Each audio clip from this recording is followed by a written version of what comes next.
My fiancé said, "I want to pause the engagement. I need time to think if you're really the right choice." I said, "Take all the time you want." She thought she was the one ending things. But the moment she opened her apartment door that evening, she realized something had already ended hours before she made her decision. I'm Michael, 34, and 3 days ago, my fiancé of 8 months tried to put our relationship on pause to figure things out.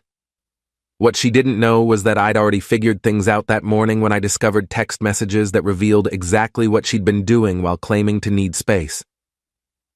Emma and I had been together for 3 years before I proposed. We met through work, both of us in marketing, different companies, crossed paths at industry events. She was smart, ambitious, had this energy that drew people to her. I fell hard. We moved in together after a year, got engaged last spring, set a wedding date for next October. Everything seemed perfect. About 2 months ago, things started feeling different.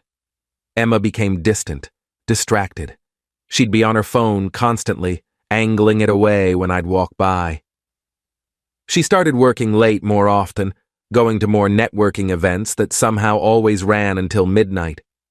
When I'd ask about her day, she'd give vague answers and change the subject. Last Thursday morning, Emma left for work before me. She'd been in such a rush that she forgot her iPad on the kitchen counter. She usually took it everywhere. I wasn't snooping initially. I just picked it up to put it somewhere safe, and the screen lit up showing her messages.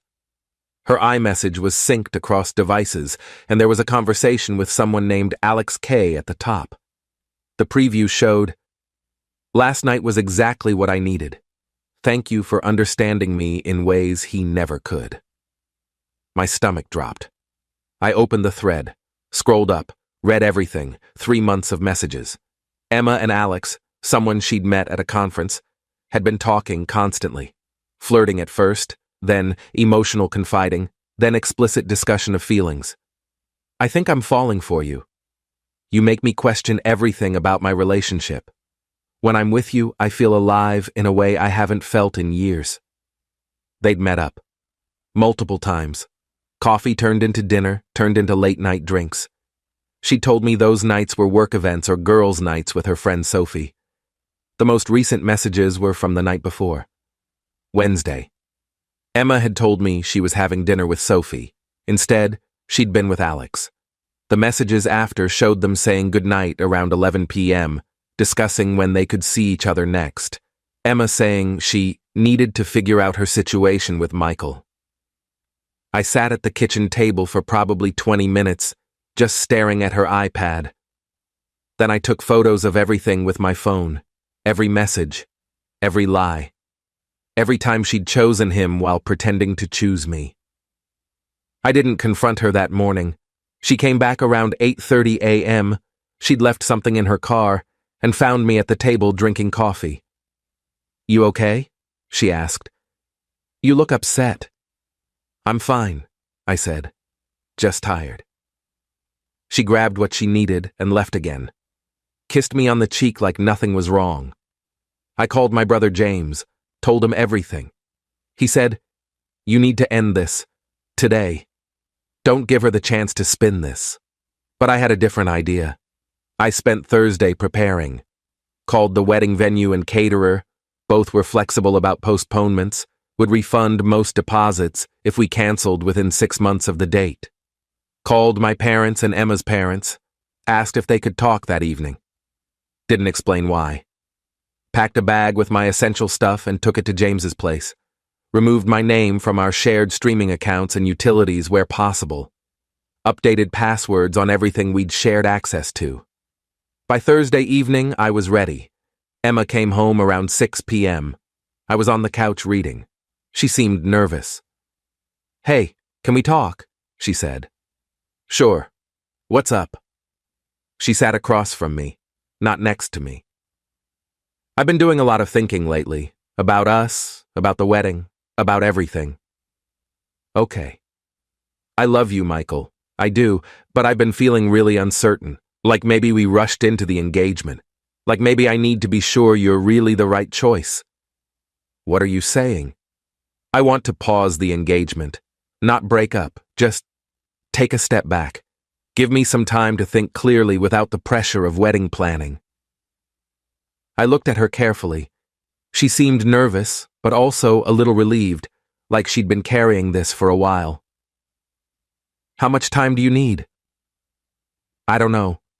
A few weeks? Maybe a month? I just need space to figure out what I really want. Space to figure out what you want, or space to figure out if you want to be with Alex? Her face went completely white. What? Alex K. The guy you've been talking to for 3 months. The guy you were with last night when you told me you were having dinner with Sophie. The guy you've been telling that I don't understand you and that he makes you feel alive. Michael, I don't know what I saw your messages, all of them, Thursday morning when you forgot your iPad. She stood up quickly, started pacing. You went through my private messages? You left your iPad unlocked on the counter. The messages were right there. But let's not pretend this is about me invading your privacy. This is about you having an emotional affair, maybe a physical one too, while planning a wedding to me. It's not what you think. Then explain it to me. Explain why you've been meeting up with someone behind my back. Explain why you told him you're falling for him. Explain why you've been lying to me for months. She sat back down, tears starting. I didn't mean for it to happen. Alex and I connected at that conference and we just started talking, and it felt good to have someone really listen to me. You've been so focused on work lately, and I felt lonely and he was there. So you had an affair. We didn't sleep together. Emotional affairs are still affairs, Emma. You've been building a relationship with someone else while engaged to me. You've been lying constantly. You've been choosing him over me while wearing my ring. I was confused. You weren't confused. You were having your cake and eating it too. You wanted the security of me and the excitement of him. And tonight you were going to ask for a pause so you could test drive the Alex option without fully committing to leaving me. Classic having your backup plan strategy. She was full on crying now. That's not fair. What's not fair is you lying to me for 3 months. What's not fair is you making me plan a wedding while you were telling someone else you might be falling for them. What are you saying? I'm saying we're done. The engagement is over. I've already contacted the venue and caterer about cancellation. I've moved my stuff to my brother's place. I called both sets of parents earlier. They're on their way here now, actually. Should be here in about 10 minutes. I wanted to tell them together what happened, so there's no confusion about why this wedding isn't happening. You called our parents? I did. Because I'm not letting you control the narrative on this one. I'm not letting you tell everyone that we mutually decided to take a break, or that we grew apart, or whatever story you were planning. Everyone's going to know the truth. She looked panicked. Michael, please. Can we just talk about this privately? We don't need to involve our families. You involved our families when you agreed to marry me while pursuing someone else. They deserve to know why their kids aren't getting married anymore. The doorbell rang. Emma looked at me desperately. Please don't do this. I stood up and went to the door. Both sets of parents had apparently arrived at the same time, were standing together looking confused. Thanks for coming, I said. Please come in. Emma and I need to talk to you about something. Update 1. The conversation with our parents was brutal. Emma's mom kept asking what was happening, why I'd called this emergency meeting. Emma was crying, asking if we could talk privately first. I just pulled out my phone. Emma's been having an affair, I said simply. For the past 3 months. With someone she met at a conference. I found out yesterday when I saw messages on her iPad. I'm ending the engagement. Emma's dad looked shocked. An affair? Emma, is this true? It's not an affair, we didn't, she started. Show them, I said. Michael, please.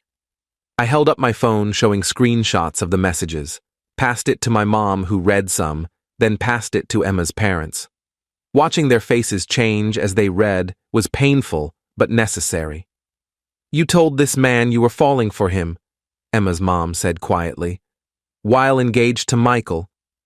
I was confused, Mom. I didn't know how I felt. You knew enough to lie about where you were going, I said. You knew enough to tell me you were with Sophie when you were actually with him. You knew enough to plan meetups and tell him he understood you better than I did. My dad, who'd been quiet, finally spoke. Son, what do you need from us? Just support. And I needed witnesses to the truth. Emma was about to ask me for a pause on the engagement. I'm guessing her plan was to test things with Alex while keeping me as an option if it didn't work out. I wanted to make sure everyone knew what actually happened. Emma was sobbing. Her mother looked devastated. Her father looked angry. My parents just looked sad. Emma's dad stood up. Emma, get your things. You're staying with us tonight.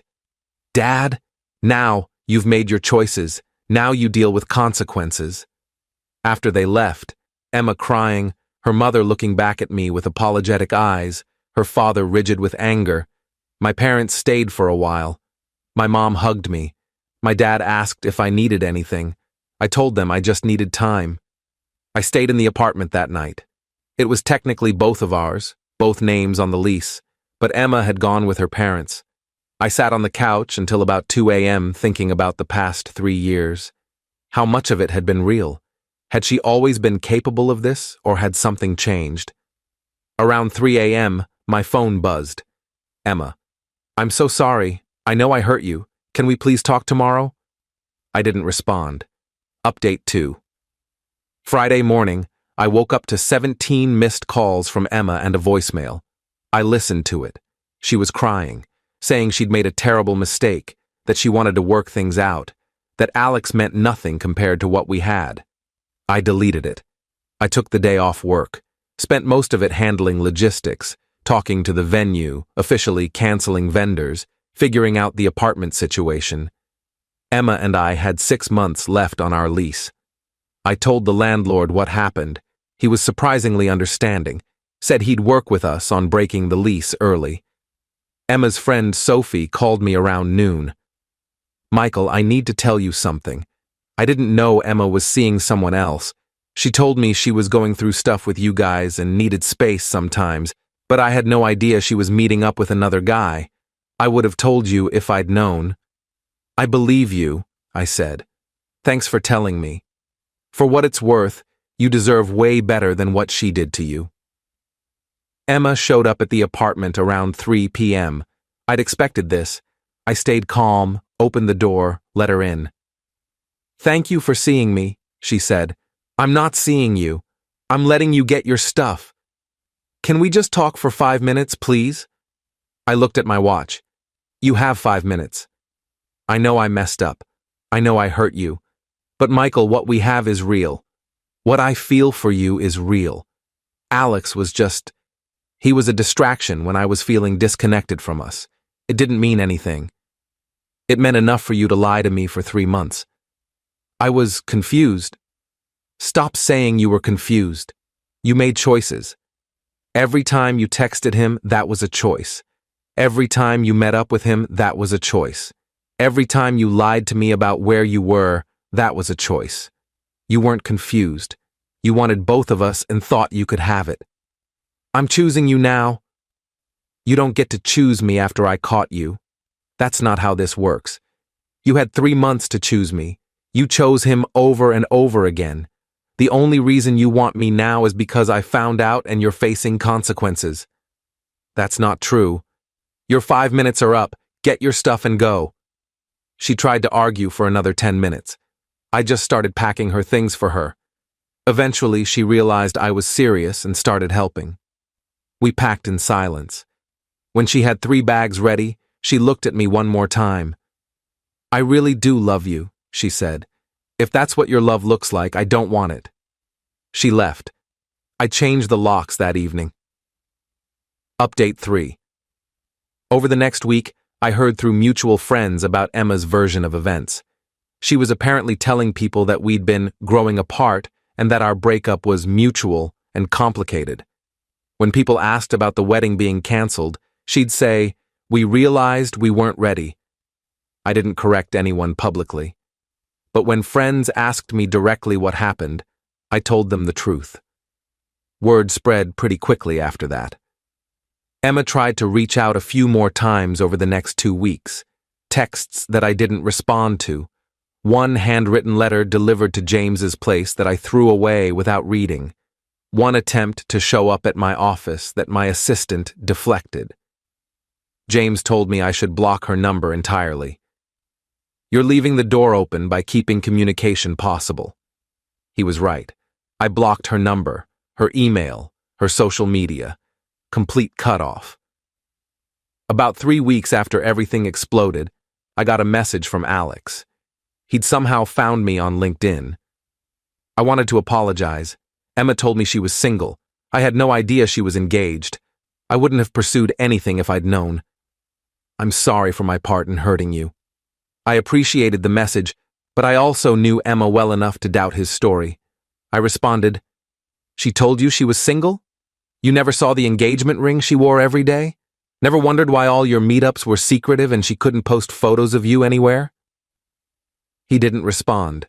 The apartment lease was broken with only 1 month's penalty. The landlord really was understanding. I found a new place closer to work.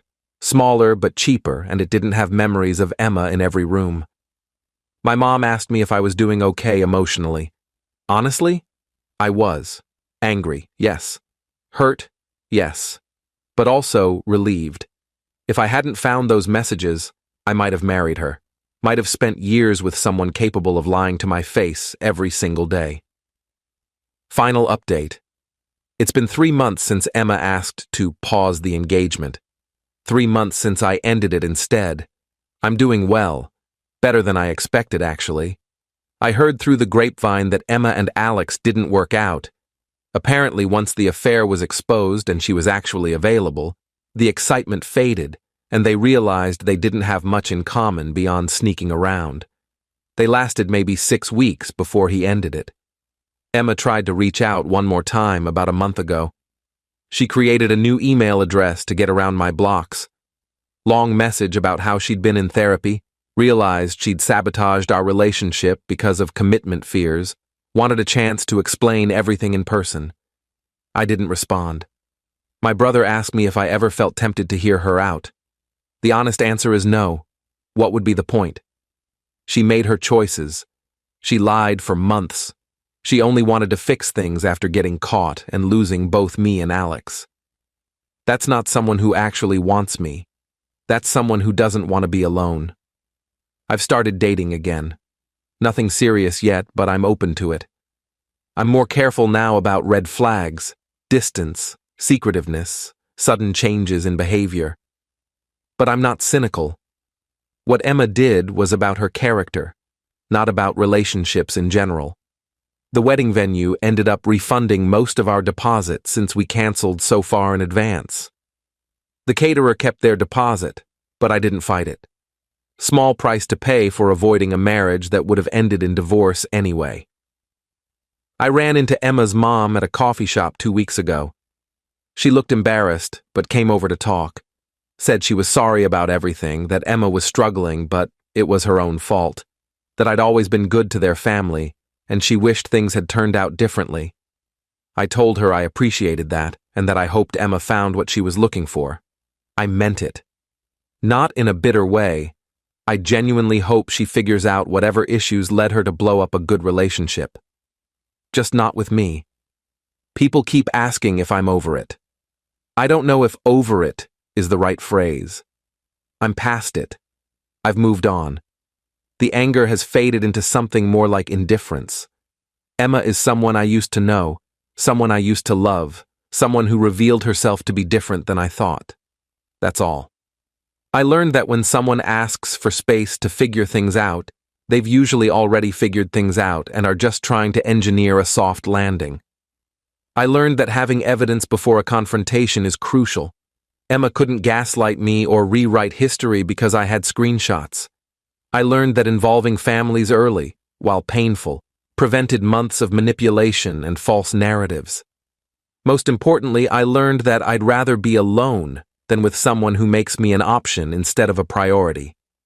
Emma wanted to keep me on pause while she explored other options. I gave her all the space she wanted. Permanent space. I'm Michael, 34, single, living in a new apartment, building a new life that doesn't include someone who was willing to destroy our future for someone she barely knew. I didn't get the wedding I was planning, but I also didn't get the marriage that would have inevitably fallen apart the first time things got difficult. That's more than enough.